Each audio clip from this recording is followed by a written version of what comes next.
Good morning, lovely people. Marie Alessi here. Today, I would love to chat to you about Father's Day. So, for all of those in Australia, you know that Father's Day is coming up on Sunday, and most of you who've been following us for a while have probably heard by now that Rob's dad passed away 4 weeks ago. So, 4 years ago, Rob, 4 weeks ago, his dad. And I remember that after the funeral, I drove home and I had this realization that now there's nobody left to celebrate for Father's Day. And it was quite tough for me when I lost my dad. I was 20 and I was so not equipped back then to deal with the emotions, to handle my grief in a way like I am doing today, from a very different level, from a very different perspective, and with a very different intention. I'm so present to what's going on at the moment, and there's so much more that I want to share. But today, I really want to make it about this topic. When there is no one left to celebrate, how do you deal with it? As I said, I was 20 when my dad passed, and I was not equipped with it. I really struggled with these big milestones, such as Father's Day in particular, or my dad's birthday, which is, 10 days before Christmas, and then Christmas per se. Like, all these milestones were really tough for me, and I really struggled through them. I remember on the first anniversary of my dad's passing, I went to Sinai with a couple of people that I had never met before. I worked with one of them, and all the other ones I only met at the airport. And there were 6 of us together, and we spent my actual birthday on my Mount Sinai, and then my dad's passing anniversary was literally 12 days later, And it hit me really hard. I had no tools to cope with the pain that I was going through. I was completely stuck in poor me. I thought I was the only one amongst all my friends that this ever happened to, and I literally felt like all these things were happening to me. I was really stuck in poor me mode for a really long time. And from the outside perspective, you might think, well, fair enough, she's young, she's lost her dad, and there's a really good reason for poor me. Yet it is not helping us. And I say that with a whole lot of respect, because I've walked that path. I've been through different layers of grief, and I've tried very many different ways of how to handle it. I've gone down a really sad and a really horrible path, and not knowing how to get out of it. And I have gone through going into happiness, really focusing on where I wanted the boys and me to be after Rob's passing. And both has been frowned upon. Both had their own expectations in terms of, well, you should be over it by now, or you shouldn't be too happy yet. So the reason why I'm sharing this here is because there will always be expectation from others how you should or shouldn't be doing it. Yet all these others who have those expectations have most likely not ever walked in your shoes. There's only you and your experience, and it is important that you learn to drop into your heart and to really check in with your needs. What do you need to feel better? And what do you need to heal through this, to get through this, and come out on the other side as a happier person again, if that makes sense? Because deep down, all of us just want to be happy. It's that simple. Life is actually so much simpler than we actually look at it. We tend to overcomplicate pretty much everything in our life, whether that be relationships, whether that be healing, whether that be grief.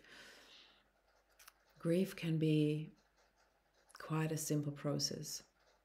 And again, I've been through it. I really don't want to promise you the wrong thing here, but it really is overcomplicated through the expectations around us.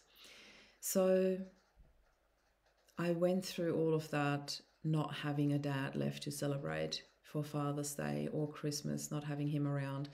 And eventually I knew that all of this would change when I have my own family, and it did. When I met Rob, my whole life turned into happy and into positive again. He really was a huge catalyst for me, a huge turning point for me.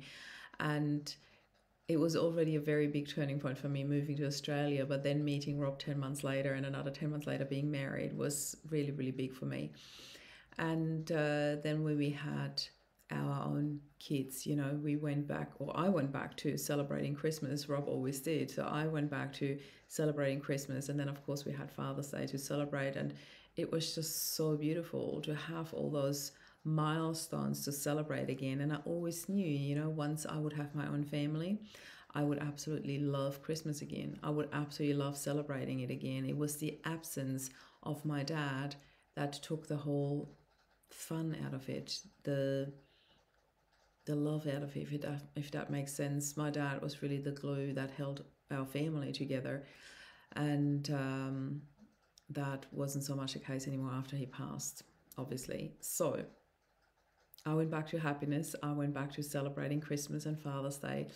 And then when Rob passed, we were still celebrating his dad, because this was our tradition, you know, after we celebrated with Rob in the morning and we did the breakfast in bed and the unwrapping presents, and the boys always got really excited. We still went and saw his dad afterwards, because it was always important to us to honor his dad, because without him, Rob would have never been here and we would have never had our family. So there was a lot of love and gratitude and just wanting to share that love and to really celebrate and honor Rob's dad. So we kept doing that. Even after Rob died, we went and celebrated his dad for Father's Day. And yes, it wasn't the same anymore. And yes, there was often sadness, but yes, there was also happiness and joy and a lot of love. There were so many memories that were shared on Father's Day, and we all came together as a family to honor Rob's dad, but also Rob. You know, it was really beautiful to have his family still come together and for the boys to still have something to celebrate. And then after the funeral, I had this realization: there's nobody left to celebrate. So I decided to come and talk about it, because it is really something that I realize how many people are actually dealing with that in our group here, in our movement, Loving Life After Loss, and how many people are going through this. What do we do on Father's Day? How do we deal with this? How do we prepare our kids for that? You know, I already had a chat to my boys about that. And for me, it is such a huge week this week, because not only am I turning 50 in 2 days, I'm still practicing saying that out loud. This is a really big milestone for me. It is this week where I'm like, okay, I'm turning 50. 50 is a decade that neither Rob nor my dad have ever lived to. They both died in their 40s. My dad was 46, Rob was 45. I'm turning 50. That's a really big thing for me. I am turning 50 without my husband. And my life goes on, and I have chosen happiness. I have chosen healing. Both of them are a choice. I want to remind you of that. We do have choices. We do have choices what we deal with, what we do with it, how we respond to life. And then a couple of days later, there's Father's Day. And this year is the first year without any dads left to celebrate. You know, we've got Rob's brothers, absolutely, we will celebrate them. We still come together as a family to be there for Rob's mom. Yet in our family line, Flynn, Jed and I, there's no dad left to celebrate. And I'm sitting in this rawness with full consciousness that this is the fact, and that we choose to still come together as a family.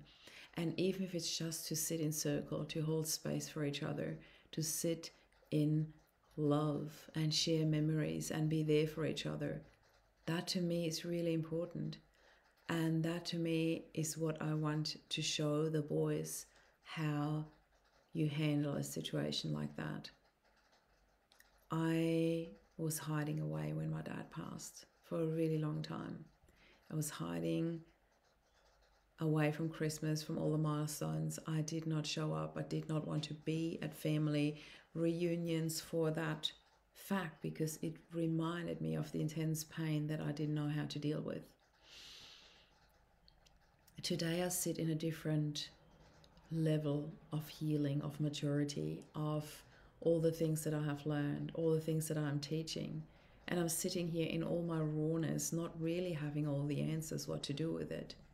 But what I do know is that I show up and that I will be there, because this is what I want my boys to do. This is what I want my boys to learn, that you can show up in your pain and in your rawness, and that all of that can coexist.